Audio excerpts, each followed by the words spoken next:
Byl jednou jeden kůň jménem Hrom. Nebyl to obyčejný kůň, měl stříbrnou hřívu, podkovy ze zlata a srdce statečné jako lev. Žil v kouzelném lese jménem Ševelný háj, kde všichni zvířecí obyvatelé žili v míru. Jednoho dne ale přišel průvan z jiné dimenze, trhlina v nebi se otevřela a z ní sestoupila panenka Amélie, panenka z říše divů. Na první pohled vypadala roztomile, růžové šaty, velké oči a copánky. Ale nenech se zmást, byla to panenka s mocí ovládat sny. A proměňovat je v noční můry. Tahle říše bude moje, zasmála se.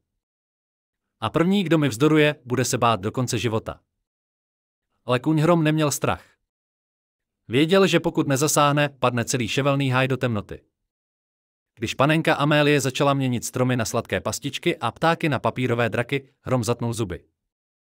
Obul si své nejostřejší podkovy a vydal se do boje. Na břehu Měsíčního jezírka se střetli.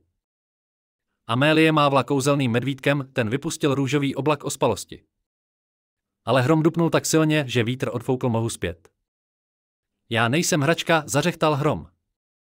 Já jsem ochránce této země. Pak vyskočil, otočil se ve vzduchu a kopl tak silně, že panenka vyletěla až na cukrový strom, kde se jí zamotaly copánky.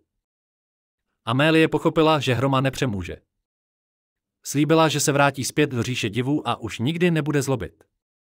Hrom jí věřil, ale pro jistotu jí daroval zvon z kapradí, kdyby se pokusila ještě někdy škodit, zazvonil by a on by byl hned u ní.